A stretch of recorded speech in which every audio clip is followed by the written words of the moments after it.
अगर आप भी बेसिक लेवल से रियलिस्टिक पोर्ट्रेट ड्राइंग सीखना चाहते हैं और आपके भी मन में बहुत सारे क्वेश्चन हैं, जैसे कि ड्राइंग की स्टार्टिंग कहाँ से करें, बिगिनिंग में कौन सा टूल यूज़ करें, स्टार्टिंग में क्या ड्रॉ करना है और अपनी ड्राइंग को ग्रैंडली इम्प्रूव कैसे करें, तो इस वीडियो को एंड तक ज़रूर देखिए, क्योंकि आज के इस वीडियो में आपको इन सभी क्वेश्चनों के आंसर मिलने वाला है। और इस वीडियो के साथ हम स्टार्ट कर रहे हैं basic to advance portrait drawing series.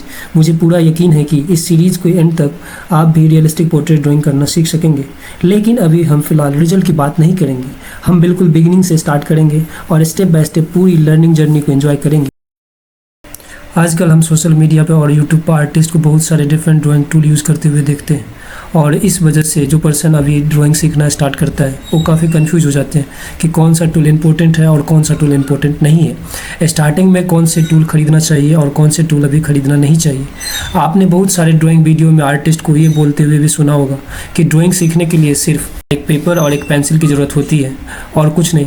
लेकिन मेरे अकॉर्डिंग ये बात 50% करेक्ट है और 50% इनकरेक्ट, क्योंकि पोर्ट्रेट ड्राइंग में मेनली दो इंपॉर्टेंट स्टेप होते हैं। फर्स्ट आउटलाइनिंग ड्राइंग और सेकंड शेडिंग।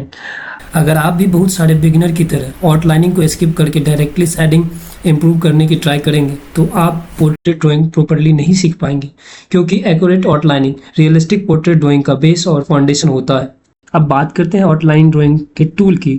आउटलाइनिंग ड्राइंग सीखने के लिए एक्चुअली में आपको बहुत ज़्यादा टूल की ज़रूरत नहीं होती है। इस स्टेप में आपको मेनली लाइन की प्रैक्टिस करनी होती है, इसलिए एक नॉर्मल पेपर और एक पेंसिल भी इनफ है। आउटलाइनिंग प्रैक्टिस के लिए आप किसी भी टाइप के पेपर यूज कर सकते हैं, sketch book, printer paper, normal white paper या ड्राइंग शीट, कुछ भी। लेकिन स्टार्टिंग से ही एक इम्पोर्टेंट बात का ध्यान रखिए, पेपर को हमेशा क्लीन रखने की कोशिश कीजिए और पेपर को टेबल या ड्राइंग बोर्ड पर प्रॉपर्ली स्ट्रेट रखकर ड्राइंग कीजिए। मैंने बहुत बार देखा है कि बिगिनर पेपर को सीरियसली नहीं लेते हैं, पेपर को बार बार फोल्ड करते हैं, ट्विस्ट करते हैं या बहुत रॉड तरीके से हैंडल करते हैं। इसके वजह से पेपर पर अनवांटेड मार्क और लाइन आ जाती है, और जब आप बाद में शेडिंग करते हैं तो ये मार्क और पैच क्लियर विजुअल होने लगते हैं। इससे ड्राइंग डर्टी और मैसिव दिख सकती है, इसलिए बिगिनिंग से ही पेपर को क्लीन और प्रॉपर्ली मेंटेन करना सीखिए। करते हैं आउटलाइनिंग के लिए कौन सी पेंसिल यूज़ करनी चाहिए। आउटलाइनिंग ड्राइंग के लिए आप लोअर ग्रेड पेंसिल यूज़ कर सकते हैं, फॉर एग्जांपल HB या 2B पेंसिल। आप नॉर्मल पेंसिल भी यूज़ कर सकते हैं या कोई भी easily available local brand pencil भी यूज़ कर सकते हैं।